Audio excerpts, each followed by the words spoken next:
اللهم صل على محمد وآل محمد۔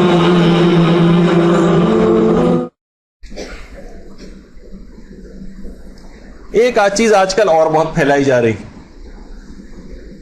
وہ یہ ہے کہ حضرت حلیمہ سعدیہ پیغمبر اسلام کی رضائی والدہ نہیں تھی۔ اچھا دیکھیے، ابھی میں آپ کے سامنے اس کی چیز پیش کرتا ہوں کہ بہت ساری چیزیں یہ آخر کو ان بحثوں کو لانے کی ضرورت کیا، بھی تو آپ کو پتہ نہیں ہے نا۔ دیکھیے ہم پھر وہی بات کہہ رہے ہیں کہ جب وہ انحراف بن جاتا ہے اور ایک پورا تناور درخت بن جاتا ہے، اس کے بعد اگر آپ کچھ کرنے کی کوشش کرتے ہیں کچھ نہیں ہوگا۔ مسلسل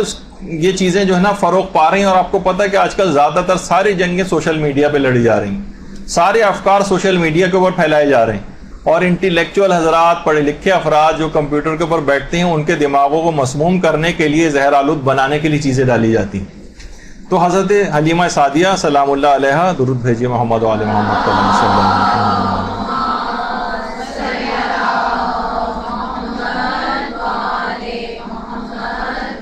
پیغمبر اسلام کی رضائی والدہ، جن کی قبر مبارک جنت البقیع میں،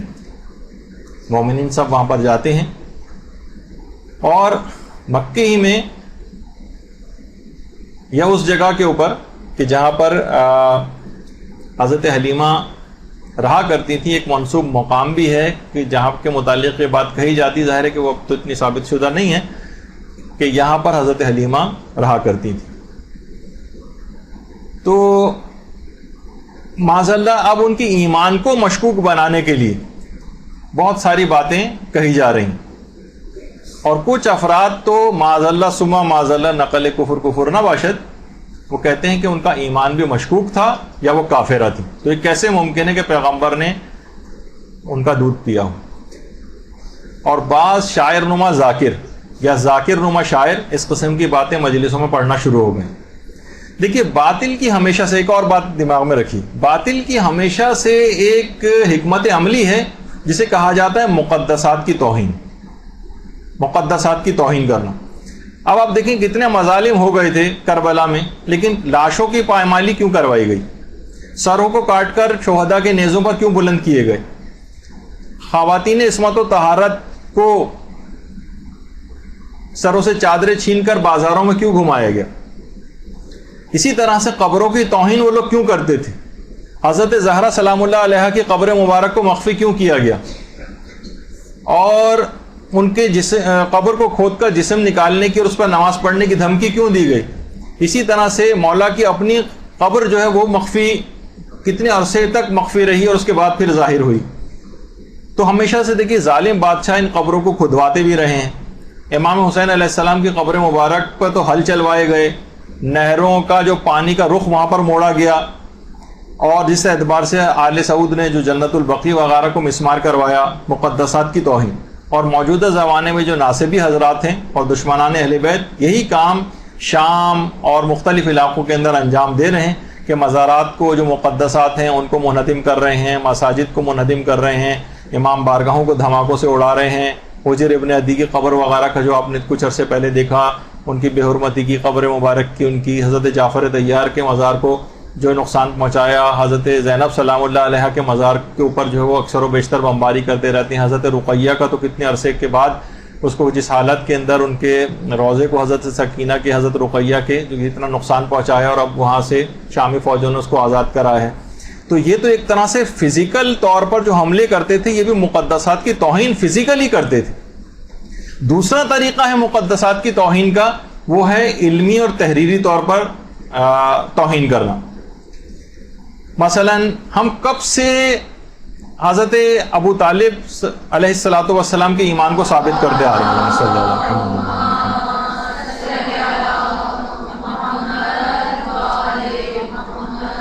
شخصیات جو مقدس شخصیات ہیں ان کو مشکوک بنانا، ان کے ایمان کو مشکوک بنانا، شک کا بیج ڈالنے سے بھی احترام میں کمی ہوتی، وہ باطل اس کے اوپر بھی کام کرتا ہے، اور یہی بات غلو کے اندر بھی پائی جاتی۔ ظاہر ہے کہ اگر کوئی حضرت علی کو، امیر المومنین کو اگر کوئی شخص اللہ ثابت کرتا ہے تو باوجود ہے کہ اپنی تمام تر عظمتوں کے، اس کے باوجود وہ اللہ ہو تو نہیں جائیں گے۔ تو جو ان کے حقیقی فضائل ہیں لوگ ان کو بھی ماننے سے انکار کر دیں گے. حقیقی فضائل. کتنے ہی نوجوان آج ایسے ہیں کہ جو فضائل کی بہت سی صحیح روایات کو بھی علماء کے سامنے پیش کرتے ہیں کہ یہ بتائیے کہیں اس میں غلو تو نہیں. یعنی جو اب کیا ہوا, غلو کو اتنا پھیلایا گیا کہ ان کے حقیقی اور اصلی فضائل ہیں وہ بھی لوگوں کی نگاہ میں مشکوک ہو رہے ہیں کہ پتہ نہیں اس میں بھی تو غلو نہیں ہو جائے گا کہیں اگر اس حدیث کو ہم اس پر اگر اعتقاد رکھ لیں. اور یہی ان کا مقصد ہے. غلو کے پردے میں بھی اصل میں تقصیری کی سازش جو ہے وہ کی گئی. تو مثلا میں نے پہلے بھی مثال دی تھی, اگر کوئی عام سے کوئی شخص ہے آدمی, اس کو اگر آپ مجتہد کہہ دیں, ظاہر وہ مجتہد بن تو نہیں جائے گا. بیچارے کی جو حیثیت ہے, جو معمولی سے تھوڑی بہت حیثیت ہے, اس سے بھی جائے گا وہ. 2 سوالات کے جوابات میں وہ ذلیل ہو جائے گا لوگوں کے سامنے. تو دیکھیے غلو و تفویض کے اندر بھی یہی نقصانات علماء کہتے ہیں کہ یہ خاص سازش ہے کہ باقاعدہ اگر کوئی شخص واقعتاً ان کے فضائل دیکھ کر قریب بھی آنا چاہے تب بھی غلو اور تفویض وغیرہ کو دیکھ کے بھاگ جائے. کرے کہیں میں کفر اور شرک کا اندیشہ لاحق ہو جائے گا کہ کہیں میں کافر و مشرک تو نہیں ہو جاؤں گا اس بات کو عمل کرنے سے. تو اس قسم کے افکار کو جو غالیانہ چیزیں فروغ یوں دیا جا رہا ہے تاکہ لوگ اہل بیت سے دور ہو جائیں, قریب نہیں آئیں گے دور کرنے کے لیے. تو اسی وجہ سے نہج الاسرار ہے یا مثلا خطبہ البیان ہے, اس طرح کے کتنے خطبات لوگوں کے اندر عام طور پر ذاکرین مجالس سے بھی پڑھ رہے ہیں. اس کے اوپر مختلف جو ہے وہ اس میں سے اقتباس نکال کے جو ہے انٹرنیٹ کے اوپر بھی پوسٹ کی جاتی ہیں اور لوگوں کو اس میں وہ کیا جاتا ہے. تو یہ بھی اسی کی ایک سازش ہے. اس لحاظ سے آپ اس بات کو دیکھ سکتی ہیں کہ جب بھی علماء نے فتویٰ دیا ہے کہ ہمارے برادران اہل سنت کے مقدسات کی توہین کرنا حرام, کتنا بلیغ اور گہری نگاہ کا فتویٰ یہ. آغا سیستانی نے کہا کہ باقاعدہ کہ غیر شیعہ مسلمان جو ہیں وہ ہمارے نفس اور جان ہیں, اور رہبر معظم نے اور دیگر تمام مراجع نے بھی مقدسات کی توہین کو, ہاں علمی لحاظ سے محاکمہ ایک الگ چیز ہوتا ہے, تعصبات وغیرہ کو نکال کر کوئی لڑائی جھگڑا نہیں ہوتا, کہ علمی طریقے سے بات ثابت کی جاتی ہے, وہ تو اپنی جگہ باقی رکھنا. لیکن تعصبات کے آگ کو فروغ دیتے چلے جانا یہ باطل یہ چاہتا ہے. خود آپ دیکھ لیں کہ جو آج یہ سروں کو کاٹ کے فٹ بال کھیلنا اور فلاں اور یہ سب کی چیز کیا ہے, یہ آپ فرقہ واریت کو مزید ابھارنے کے لیے, ورنہ کوئی بھی شخص جو عوامی طور پر پذیرائی چاہتا ہے وہ کبھی بھی یہ والے کام نہیں کرے گا. اسے پتہ ہے کہ نہیں یہ تو لوگ میرے خلاف ہو جائیں گے, لیکن ان کو اس بات کی پرواہ نہیں ہے کیونکہ وہ چاہتے ہی کہ اس کے ذریعے تفرقہ فروغ پائے. تو یہ تمام چیزیں دیکھیے اس طرح کی ہیں. تو بڑا بلیغ ہمارے علماء نے فتویٰ دیا کہ جو مقدسات کی توہین ہے یہ توہین کرنا حرام ہے. خالی صرف یہی نہیں کہ صرف ہمارے مقدسات بلکہ ہم دیگر لوگوں کے مقدسات کی بھی توہین اس کو بھی حرام سمجھتے ہیں. تو اب کچھ ایسی چیزیں ہونے لگی ہیں کہ مسلسل کہ حضرت حلیمہ سعدیہ کی شخصیت کو بھی کچھ داغدار کیا جائے. اچھا البتہ کچھ چیزیں لوگ اس کے طور پر پیش کرنے لگے ہیں, جیسے کہ مثلا ہم اس کتاب کی, اور بہت بہترین کتاب ہے, تقریباً ہر شیعہ کے گھر میں کتاب موجود بھی ہے, لیکن بہت ساری چیزیں اس میں فاضل جو مؤلف ہیں اس کے, انہوں نے اپنا ذاتی نظریے کے طور پر حاشیہ ڈال کے جو چیزیں لکھی ہیں تو اس کو لوگ اکثر بیس بنا رہے ہیں. یہ خود کتاب بہت اچھی ہے, اور ضروری نہیں کہ مثلا کسی چیز کو کوئی بات کسی نقطے سے اگر اختلاف کیا جائے تو لوگ اسے پوری کتاب یا اس مصنف کے خلاف اس بات کو سمجھنے لگیں, ایسا نہیں. تو اس کتاب کے اندر باقاعدہ یہ چیز لکھی گئی ہے, یہ اسی کتاب کا صفحہ ہی ہے کہ روایت کے ذریعے چیز لکھا ہے کہ پیغمبر کی پیدائش کو بھی 2 ماہ بھی نہ ہونے پائے تھے کہ آپ کے والد کا انتقال ہو گیا مدینے میں, کیونکہ وہ وہاں تجارت کے لیے گئے تھے, اور انہوں نے سوائے 5 اونٹوں اور چند بھیڑوں اور ایک حبشی کنیز ام ایمن کے علاوہ کچھ ورثے میں نہ چھوڑا تھا. اور حضرت آمنہ کو حضرت عبداللہ کی وفات کا اتنا صدمہ ہوا کہ دودھ خشک ہو گیا, چونکہ مکے کی آب و ہوا بچوں کے واسطے چندہ موافق نہ تھی, اس واسطے نواح کی بدو عورتوں میں سے دودھ پلانے کے لیے کے واسطے تلاش کی گئی. انا کے دستیاب ہونے تک ابو لہب کی کنیز صوبیہ نے حضرت آن حضرت کو 3-4 مہینے تک دودھ پلایا. اقوام بدو کی عادت تھی کہ سال میں 2 مرتبہ موسم بہار اور موسم خزاں میں دودھ پلانے اور بچہ پالنے کی نوکری کی تلاش میں آیا کرتی تھیں. آخر حلیمہ سعدیہ کے نصیبے نے زور کیا اور وہ آپ کو اپنے گھر لے گئیں اور آپ حلیمہ کے پاس پرورش پانے لگے. یہ تاریخ اسلام کے اعتبار سے لکھا ہے انہوں نے. لیکن انہوں نے نیچے لکھا ہے مجھے اس تحریر کے اس جز سے کہ رسول خدا کو صوفی اور حلیمہ نے دودھ پلایا ہے اتفاق نہیں. اچھا پھر نیچے لکھا ہے کہ اگرچہ تقریباً تمام مورخین نے صوفیہ اور حلیمہ کے متعلق لکھا ہے کہ ان عورتوں نے حضرت رسول اکرم کو دودھ پلایا تھا، اور تھوڑے دنوں نہیں بلکہ کافی عرصے تک پلایا تھا، لیکن میرے نزدیک درست نہیں ہے، کیونکہ دنیا کی کسی تاریخ میں یہ نہیں ہے کہ کسی نبی کو اس کی ماں کے علاوہ کسی اور نے دودھ پلایا ہو۔ حضرت نوح سے حضرت عیسیٰ تک کے حالات دیکھے جائیں، کوئی ایسی مثال نہیں ملے گی جسے رسول خدا کو حلیمہ وغیرہ کے دودھ پلانے کی تائید ہوتی ہو، اور ہمیں تو ایسا نظر آتا ہے کہ جیسے قدرت کو اس امر پر اصرار شدید تھا کہ وہ اپنے نبی کو اس کی ماں ہی دودھ پلائے۔ مثال کے طور پر حضرت ابراہیم اور موسیٰ کا واقعہ دیکھیے، اندازہ لگائیے کتنے ناسازگار حالات و واقعات میں ان کی ماں کو دودھ پلانے کے لیے ان تک پہنچایا گیا، اور جب ایسا دیکھا کہ ماں کے پہنچنے میں دیر ہو رہی ہے تو خود اسی بچے کے انگوٹھے سے دودھ پیدا کر دیے، جیسے کہ ابراہیم کے لیے ہوا۔ مطلب یہ تھا کہ اگر بچے کو ماں کا دودھ دستیاب نہ ہو سکے تو کسی دوسرے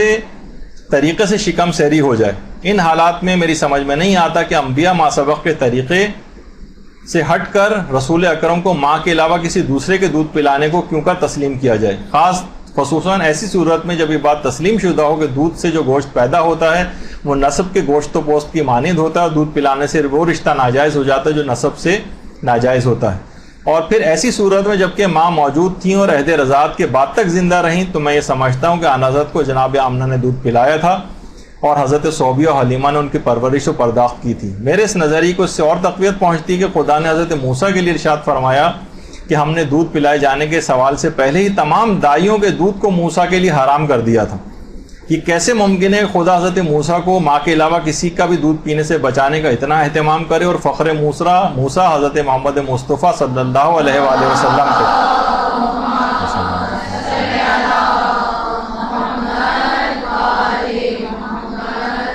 کو اس طرح نظر انداز کرتے کہ ایسی عورتیں انہیں دودھ پلائیں جن کا اسلام بھی واضح نہیں ہے۔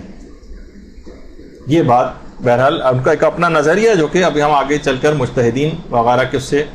آپ کو ثابت کرتے ہیں۔ تو اس بنیاد پر بہت سارے لوگوں نے یہ نظریہ قائم کیا کہ یہ کافرہ تھیں معاذ اللہ، اور اس بات کو پروموٹ کیا جانے لگا، وہی مقدسات کی توہین کہ پیغمبر اسلام کے اتنے قریبی رشتہ داروں کو بھی کافر معاذ اللہ ثابت کیا جائے۔ انہوں نے تو اپنا ایک نظریہ دیا، ہمیں اس پہ وہ نہیں ہے، ہم تو اس سے کیونکہ لیکن لوگ اس سے استنباط کر رہے ہیں ان کی اس کتاب سے، اس وجہ سے مجتہدین کا آپ کو فتاوی وغیرہ سلسلے میں بھی آپ کو دکھاتے ہیں۔ اچھا، کچھ افراد ایسے بھی ہیں وہ تو اتنی عجیب و غریب دلیلیں بھی دینے لگے ہیں کہ معصوم کو فقط معصومہ ہی دودھ پلا سکتی۔ اب دیکھا جائے تو سوائے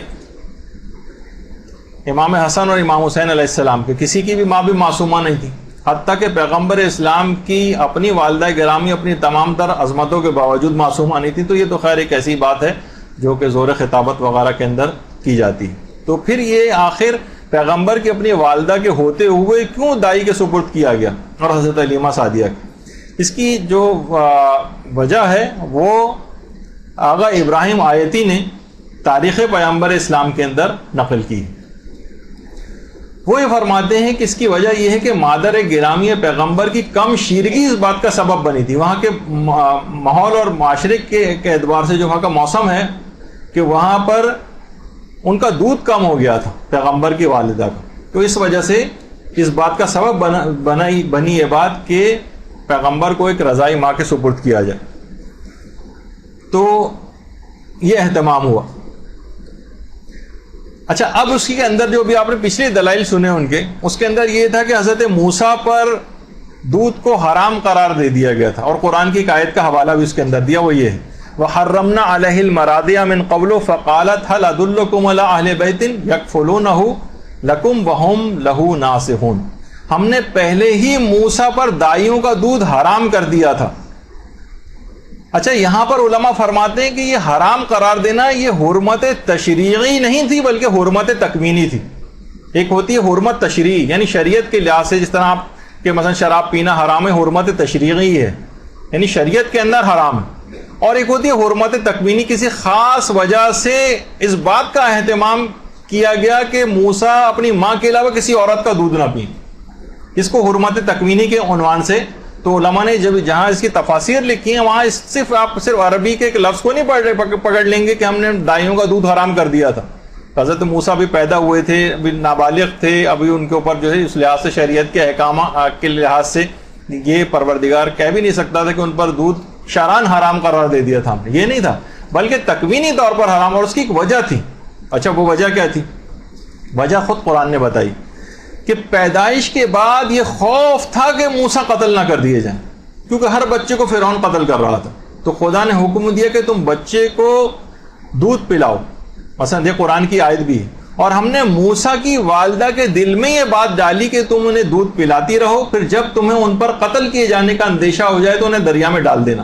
اور نہ تم اس صورتحال سے خوفزدہ ہونا اور نہ رنجیدہ ہونا، بے شک ہم انہیں تمہاری طرف واپس لوٹانے والے ہیں اور انہیں رسولوں میں شامل کرنے والے ہیں۔ تو قتل کیے جانے کا خوف تھا، تو ماں سے اپنے اس بچے کی جدائی ناقابل برداشت ہو گئی تھی۔ مادر موسیٰ کو بچے سے ملانے کے لیے، مادر موسیٰ جن کا نام یوکابد تھا، ان سے بچے کو ملوانے کے لیے کہ ناقابل برداشت جدائی اور غم کے اندر مبتلا ہو گئی تھی مادر موسیٰ۔ اس بات کا انتظام پروردگار عالم نے کیا کہ ماں کے دودھ کے علاوہ کسی دایا کا دودھ جو ہے موسیٰ نہ پئیں، اور یہ اس بات کا سبب بنا کہ مادر موسیٰ بچے کی کہیں اس جدائی کے اندر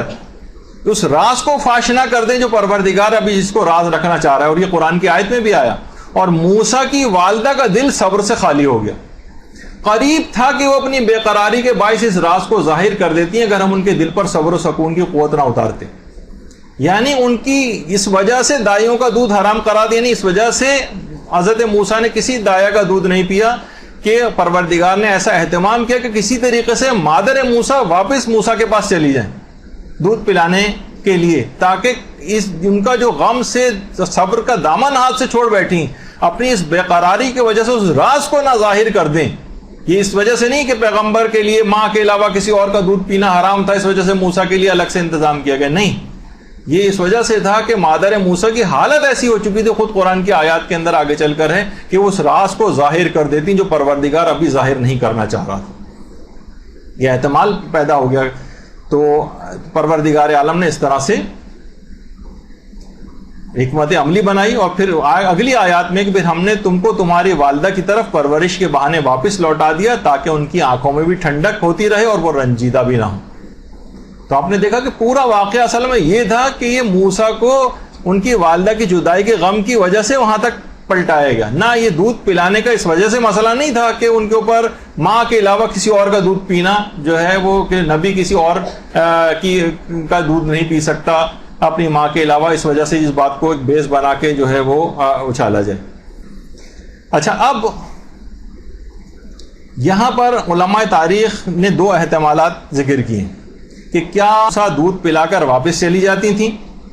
یا بچے کے ساتھ محل میں رہتے ہوئے بچہ مکمل طور پر ماں کے پاس رہا تھا۔ تاریخ اس سلسلے میں خاموش ہے، لیکن علماء کہتے ہیں نوزائیدہ بچہ جتنی جلدی ماں کا دودھ پیتا ہے اس میں زیادہ قرین عقل یہی ہے کہ مادر موسیٰ نے فرعون کے محل میں قیام کر لیا تھا، کیونکہ بچے کو تو ہر 2 گھنٹے بعد، 1.5 گھنٹے بعد، 2 گھنٹے بعد دودھ پلانا ہوتا ہے، بار بار یہ تو نہیں کر سکتی کہ دن میں ایک دفعہ پلایا اور چلی گئی پھر اگلے دن آ رہی، تو بچے کی جو صورتحال ہوتی ہے اس میں تو بار بار دودھ پلانا ہوتا ہے، تو اس لحاظ سے مادر موسیٰ نے وہیں پر ہی قیام کیا تھا، اور یقیناً وہیں پر ہی کھانا پینا بھی کھایا ہوگا اپنا۔ بہت سے لوگ اس کے اندر بھی چیزیں لے کر آتے ہیں، یہ کیسے ممکن ہے کہ کافر اور اتنے ظالم کے گھر کا کھانا جو ہے وہ کھا لیں، تو اور باقاعدہ آیت اللہ ناصر مکارم شیرازی نے، جو کہ ابو لہب کی لونڈی تھی جس نے پیغمبر اسلام کو دودھ پلایا تھا، اس سلسلے میں لکھا ہے کہ ضروری نہیں کہ کافر کے گھر کا ہر مال حرام ہو۔ یہ لوگ عام طور پر یہ چیز سمجھتے نہیں، اور وہ کیونکہ اس کی تفصیلات سے واقف نہیں ہے تو بہرحال اس لحاظ سے ان کے اوپر ایک اعتراض کر دیتے ہیں۔ تو اس لحاظ سے اسی فرعون کے گھر کے اندر ہی مادر موسیٰ اس لحاظ سے تربیت کرنے اور دودھ پلانے کے حوالے سے رہی تھیں، اور اس کے بعد جب شیر خوارگی کا زمانہ پورا ہو گیا تو مستقل طور پر پھر موسیٰ کو فرعون کے حوالے کر دیا تھا۔ اور بہرحال یہ بھی ہے کہ ہمارے جو 5ویں امام محمد باقر علیہ السلام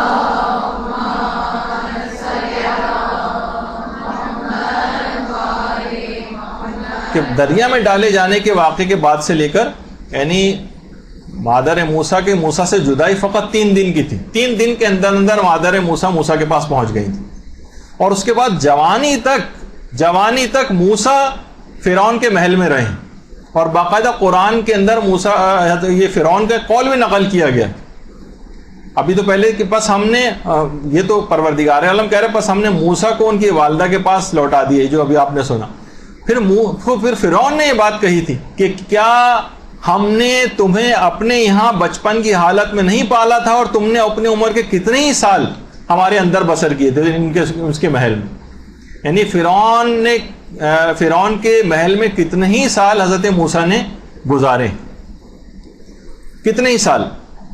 تو اس کا مطلب ہے جب کتنے سال گزارے تو وہیں کا کھانا بھی کھاتے ہوں گے، وہیں خورد و نوش کی چیزیں بھی وہیں کی تناول فرماتے ہوں گے حضرت موسیٰ. تو عام طور پر لوگ یہ کہتے ہیں کہ بھائی جب دودھ اس لحاظ سے یہ نجاست اور یا کافرہ تھی، کیسے ممکن ہے کہ ان کا دودھ پئیں؟ تو فقط شیر خوارگی کے زمانے ہی تک تو یہ مسئلہ نہیں ہوتا، اس کے بعد تک بھی جو ہے وہ نجاست کھانا ناجائز ہوتا ہے. تو اس کے بعد تو قرآن کی آیت ہے کہ کتنے ہی سال موسیٰ فرعون کے محل کے اندر رہیں، تو یقیناً وہاں کی چیزیں بھی سب جو ہے وہ کھائی ہوں گی. پھر اس کے بعد ظاہر ہے کہ پھر جب موسیٰ نے اپنی جوانی کو پہنچ گئے، قرآنی آیت بھی اور سن اعتدال پر آ گئے، تو ہم نے انہیں نبوت اور علم و دانش سے نوازا. ہم نیکوکاروں کو اسی طرح سے اس کا صلہ دیا کرتے ہیں جو قرآن کی آیات بھی. اور اس کے بعد پھر موسیٰ نے توحید کی گفتگو کرنا شروع کی، جو کہ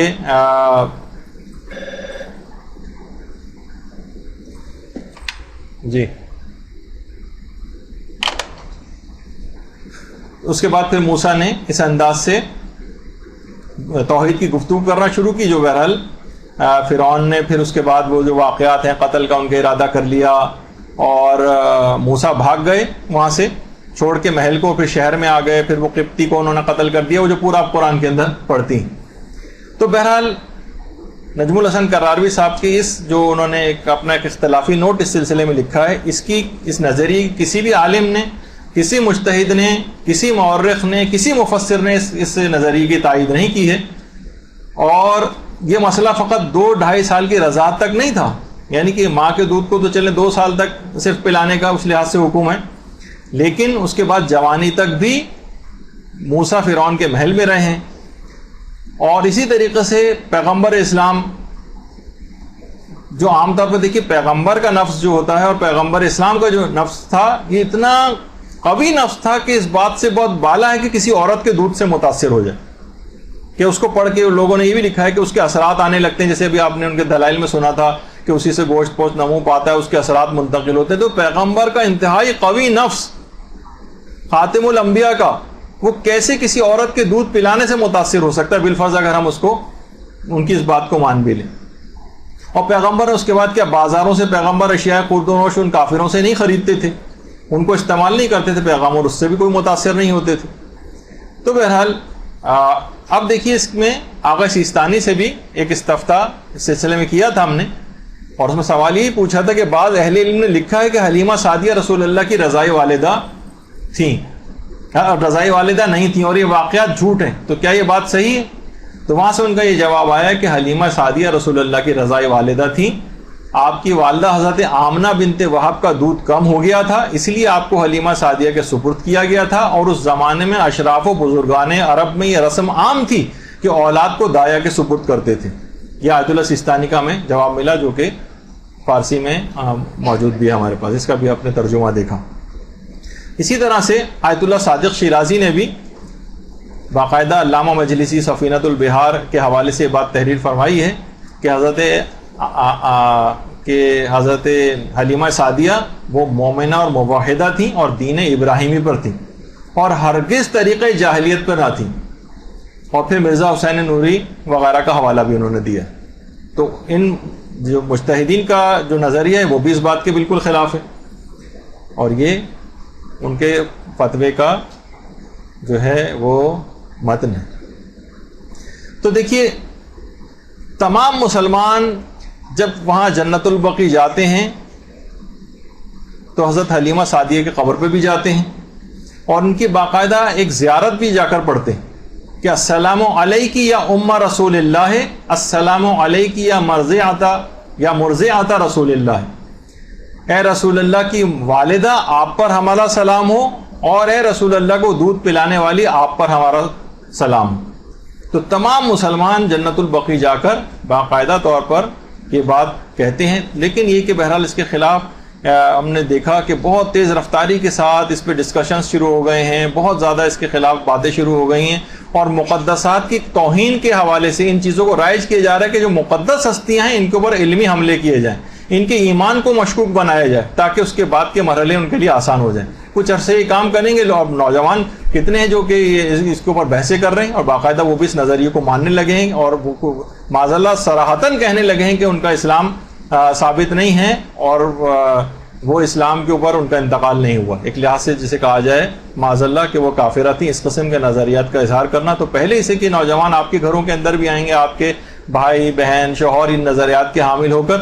اور ایک ابتدا وہ لوگ اس سے کر رہے ہیں, اس کے بعد دیگر آہستہ آہستہ مقدس ہستیوں کو بھی نشانہ بنائیں گے, جیسے غلو کے پردے میں نشانہ بنانے لگے. تو پہلے سے آپ کو ان تمام چیزوں کے متعلق آگاہ کرنا مقصود تھا. بس یہاں پر اپنی گفتگو روکتے ہیں. 3 چیزوں کے اوپر ہی آج ہمیں اپنی گفتگو رکھنی تھی, تو یہاں پر گفتگو روکتے ہیں. وصلی اللہ علی محمد وآلہ الطیبین الطاہرین.